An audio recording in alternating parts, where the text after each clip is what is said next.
नमस्कार। मैं जितेंद्र कुमार नायक।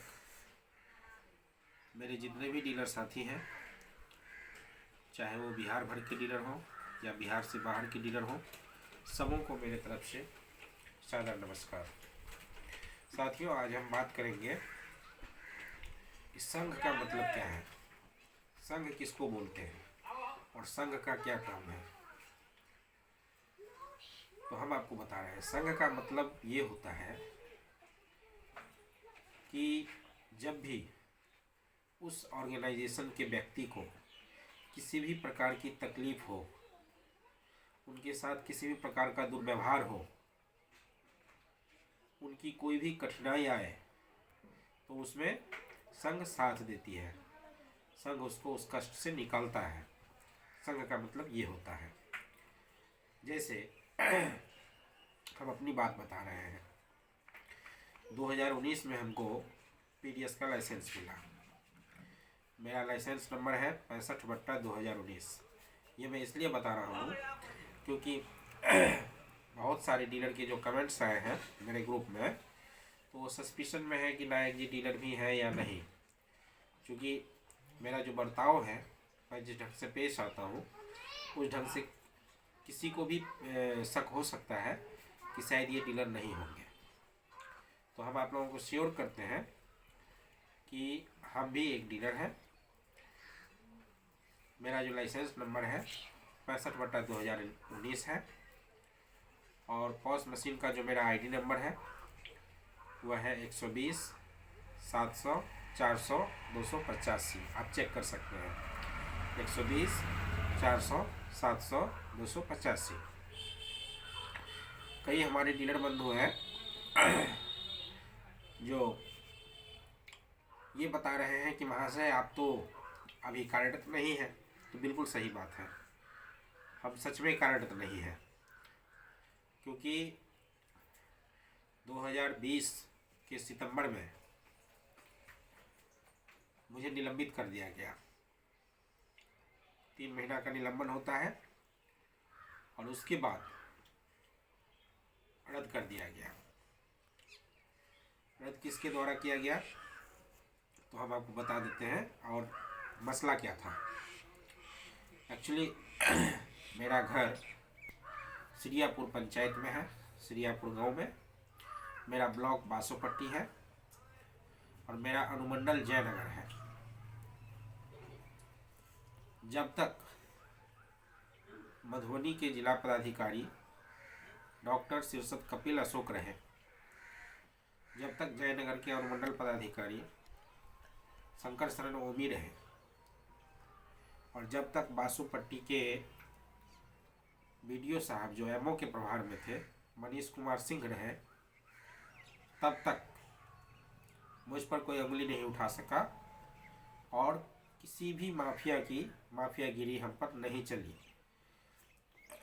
किसी भी दलाल से हम नहीं डरे, एकदम निर्भीक होकर के हम अपना काम करते रहे, और आज भी हम उतने ही निर्भीक हैं, हम किसी से नहीं डरते। तो क्या हुआ, जैसे ही जिलाधिकारी जो मधुबनी की जिलाधिकारी थे डॉक्टर कपिल अशोक, उनका ट्रांसफ़र हुआ। जैसे ही जयनगर के अनुमंडल पदाधिकारी आदरणीय शंकर शरण ओमी का ट्रांसफ़र हुआ, और जैसे ही बासोपट्टी के बीडीओ साहब जो उस वक्त एमओ के प्रभार में थे मनीष कुमार सिंह, उनका ट्रांसफ़र हुआ और नए नए पदाधिकारी आए, उसी बीच में माफियाओं ने मेरे साथ गेम खेल दिया। बेबी कुमारी जो अभी वर्तमान अनुमंडल पदाधिकारी हैं, उनके साथ हमारा कोई मीटिंग नहीं हो पाया था, वो हमको समझ नहीं पाए थे और ना ही हम उनको समझ पाए थे। कोई मीटिंग ही नहीं हुआ था एक दूसरे के साथ, तो इसलिए उन्होंने मेरा लाइसेंस रद्द कर दिया। हम अपील में गए, डीएम साहब के यहाँ अपील किए।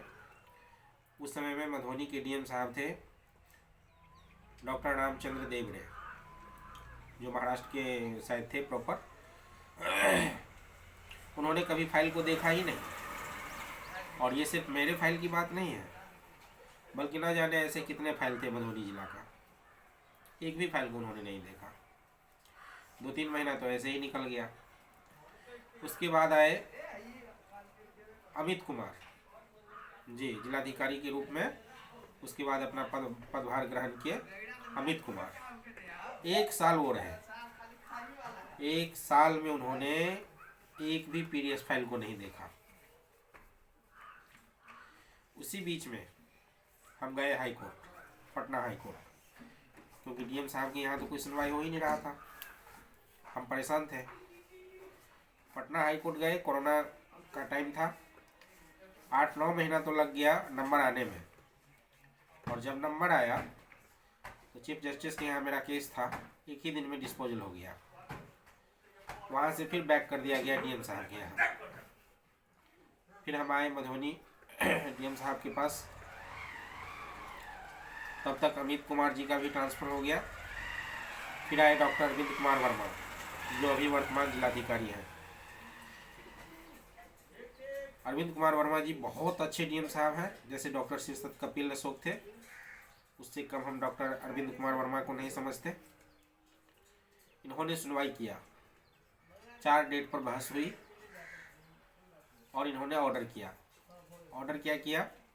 इन्होंने आदेश दिया अनुमंडल पदाधिकारी को कि इसको पुनः जांच किया जाए और जांच करने के बाद विधि सम्मत निर्णय लिया जाए।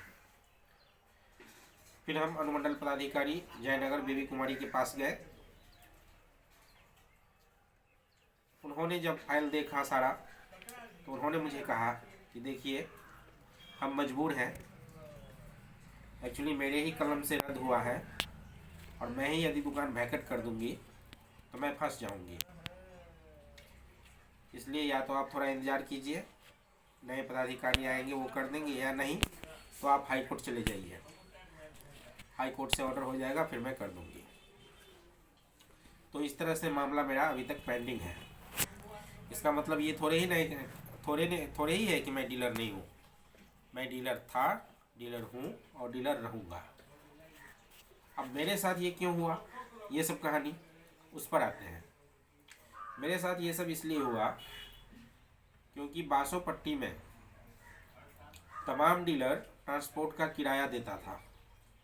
मैं पहला शख्स था जिसने उसका बहिष्कार किया।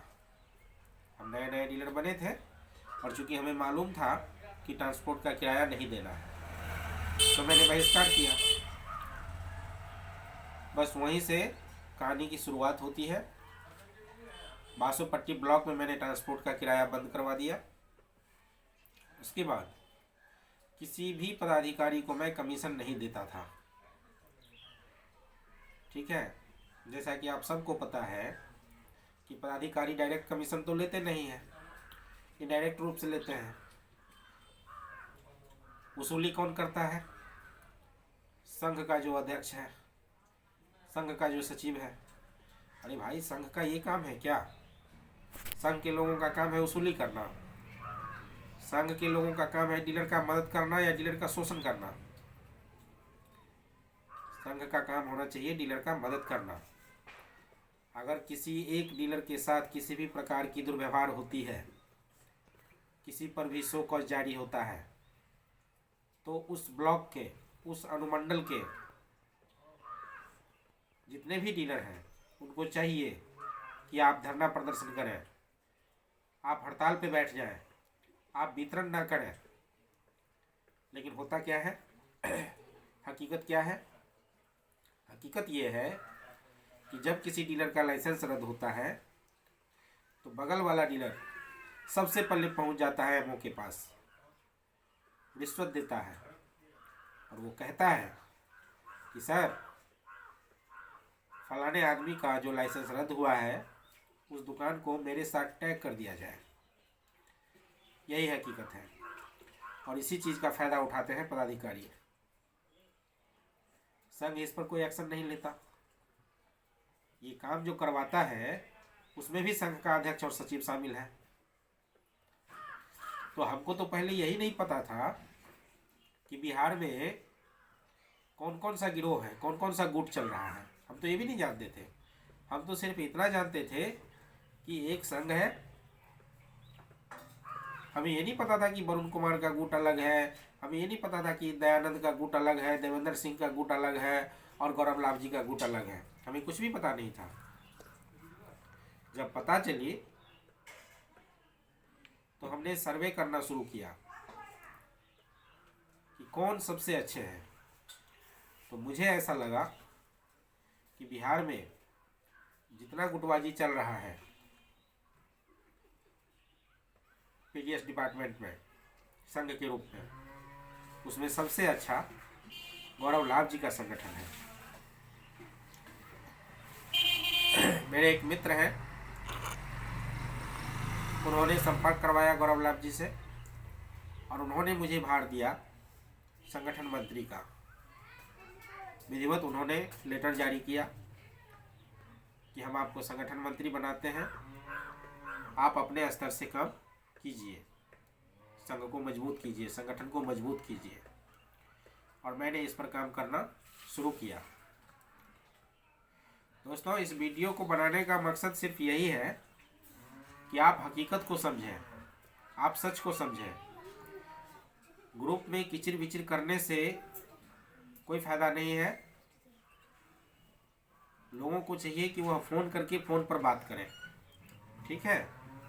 जब तक आप फ़ोन पर बात नहीं करेंगे तब तक आप हमें समझ नहीं सकते हैं बढ़िया से, ना हम आपको समझ सकते हैं। हमारा कोशिश है कि किसी भी डीलर के साथ अगर अन्याय हो रहा है, जुल्म हो रहा है, उन पर यदि अत्याचार हो रहा है तो हम एक्शन लें, हमारा संघ एक्शन ले, हमारा ग्रुप एक्शन ले, हमारी टीम एक्शन ले। संघ का मतलब ये होता है। पटना में जो महादर्शन का महाधरना का प्रोग्राम बना 10 जनवरी को, उसमें हमने जी तोड़ मेहनत किया सोशल मीडिया के माध्यम से। इतना मेहनत किया जो हम आपको बता नहीं सकते। हम खाना पीना भूल गए थे, टाइम पर नाश्ता नहीं करते थे, समय पर खाना नहीं खाते थे, सिर्फ इसलिए कि इस महाधरना को सफल बनाना है। और हुआ। हमारे जितने बंधु पटना गए होंगे उन्होंने वहाँ का नज़ारा देखा होगा। आपने देखा होगा कि पटना के गर्दनी बाग में सिर्फ 10% लोग थे, वहाँ जगह ही नहीं था। 90% लोग गर्दनी बाग से बाहर थे, पटना में इधर उधर। और पूरे पटना में सिर्फ और सिर्फ डीलर का ही गाड़ी नजर आ रहा था जो मैंने देखा। वहाँ क्या हुआ, वहाँ भी मैंने जो छोटा मंच देखा वो बहुत छोटा था। राज्य स्तरीय जो लोग थे, जो व्यवस्थापक थे वहाँ के, वो मुझे एक्टिव नहीं दिखे। नहीं तो जिस जोशो खरोश के साथ हम लोग मेहनत किए थे सोशल मीडिया के माध्यम से, पटना में जो मंच दिखा तो हम बहुत नाराज हो गए। हमें अंदर से गिल्टी फील हो रहा था, ये क्या हो रहा है। वहाँ भी पूरा गुटबाजी का असर दिखा। बहुत सारे लोग अलग अलग लोगों को अपना नेता मानते हैं। हमें इसमें कोई ऐतराज़ नहीं है। कौन किसके सपोर्टर हैं, कौन किसे अपना नेता मानते हैं, इसके लिए हर आदमी आज़ाद है, हर आदमी स्वतंत्र है। हमें इस पर कुछ नहीं कहना। लेकिन हम ये जानना चाहते हैं कि डीलर का जो मुद्दा था मानदेय का, क्या उस पर काम हुआ? नहीं हुआ। बेवजह बिना मतलब का जो है डीलरों को परेशान किया गया। 58 साल, 62 साल, 60 साल अनुकंपा, अरे ये सब क्या मैटर है भाई? मैटर तो सिर्फ ये था कि हमको मानदेय मिले 30,000 रुपये का। वहाँ अगर गर्दनी बाग में बात नहीं बनी, हम सचिवालय का घेराव करते, हम मुख्यमंत्री जी का घेराव करते। लेकिन क्या हुआ, कुछ सीनियर लीडरों ने इस सब पर पानी फेर दिया, जो अपने आप को लीडर कहते हैं। और उन्हीं के कुछ शुभचिंतक हैं, हम असभ्य भाषा का प्रयोग नहीं करना चाहते, क्योंकि हम एक टीचर भी हैं। इन लोगों को समझ क्यों नहीं आ रहा है, हम ये नहीं समझ पा रहे हैं। मेरे भाई, अब समय बदल चुका है। अब वो पुराना समय नहीं रह गया कि आप कमीशन खोरी को बढ़ावा दे रहे हो। सबसे पहला मुद्दा हमारा होना चाहिए कि कमीशन खोरी बंद हो, कमीशन खोरी को बंद करवाओ। दूसरा मुद्दा हमारा ये होना चाहिए कि ये जो निलंबन और रद्द की प्रक्रिया है, जिसमें सालों साल लग जाती है, इसको ख़त्म करवाओ। अगर किसी डीलर का लाइसेंस रद्द होता है तो वो 2 महीने के लिए होना चाहिए या 3 महीने का होना चाहिए। इसका एक टाइम लिमिट होना चाहिए, और उस टाइम के बाद लाइसेंस जो है ऑटोमेटिक रीस्टोर हो जाना चाहिए, दुकान ऑटोमेटिक रीस्टोर हो जाना चाहिए। ये मुद्दा होना चाहिए। मुद्दा ये होना चाहिए कि हमें कम से कम 30,000 रुपया मानदेय मिले। मुद्दा ये होना चाहिए। मुद्दा ये होना चाहिए कि हमें सरकारी कर्मचारी घोषित कीजिए। मुद्दा ये होना चाहिए। इन सब मुद्दों को दरकिनार करके ना जाने कौन कौन सा मुद्दा घुसा देते हैं लोग। तो मेरे भाई, आप सबसे मैं निवेदन करता हूँ, बिहार के तमाम डीलर बंधु से और उनके परिवार से मैं निवेदन करता हूँ। मेरा नाम जितेंद्र कुमार नायक है, और आप यदि मुझे नेतृत्व करने के लिए कहेंगे तो मैं तन मन धन से इसमें समर्पित हूँ। मैं नेतृत्व करूँगा और दिखा दूँगा कि जंग कैसे जीती जाती है, लड़ाई कैसे लड़ी जाती है। हम धरना भी करेंगे, हम महाधरना भी करेंगे, हम हाई कोर्ट भी जाएंगे, और ज़रूरत पड़ने पर सुप्रीम कोर्ट भी जाएंगे। हर तरीके से हम लड़ाई लड़ेंगे, लेकिन आप सबका समर्थन चाहिए। अभी क्या हो रहा है, अभी देखिए सर्वर डाउन चल रहा है, सर्वर की समस्या है, डीलर सब परेशान है। वो शाम को जो है मशीन का फ़ोटो खींच करके भेजता रहता है, रात को मशीन का फ़ोटो खींच करके भेजता रहता है। ये क्या तरीका है मेरे भाई? मैं आपसे रिक्वेस्ट करता हूँ कि आप अपने प्रतिष्ठा को ना गंवाएं, आप अपने प्रतिष्ठा को बरकरार रखें। डीलर का भी अपना एक प्रतिष्ठा है, उस प्रतिष्ठा को ना धोएं। सुबह 8 बजे से लेकर के दिन के 2 बजे तक में यदि सर्वर काम करता है तो ठीक है, अगर 2 बजे के बाद काम भी करता है तो आप वितरण न करें। स्वच्छ रहें, सभ्य रहें। और मेरा तो ये मानना है कि सरकार जो चाह रही है, डीलर चाहे हंसकर करे चाहे रोकर करे, सरकार करवा कर छोड़ेगी। आप सबको पता है कि वेइंग मशीन आने वाली है। जब आपके तराजू से वेइंग मशीन को कनेक्ट कर दिया जाएगा, तब क्या करोगे आप? तब मशीन लेकर के कहाँ घूमोगे? बताओ आप मुझे।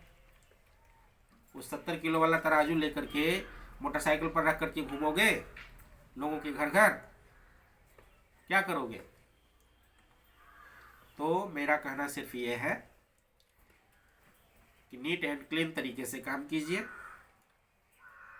सारा कमीशन खोरी खत्म हो जाएगा, सारा कमीशन खोरी बंद हो जाएगा। ठीक है, इस वीडियो में इतना ही। अगर आपने मेरे चैनल को सब्सक्राइब नहीं किया है तो आप सबसे निवेदन है कि चैनल को सब्सक्राइब कर लें, लाइक करें, कमेंट करें, शेयर करें, और घंटी का जो निशान है उसको दबाकर ऑल पर क्लिक कर दें। और हाँ, इस वीडियो को ज़्यादा से ज़्यादा लोगों के मोबाइल पर शेयर करें। डीलर के मोबाइल पर तो भेजना ही है, जो व्यक्ति डीलर नहीं है, सामान्य व्यक्ति के मोबाइल पर भी यह वीडियो पहुंच जाना चाहिए। धन्यवाद। जय हिंद।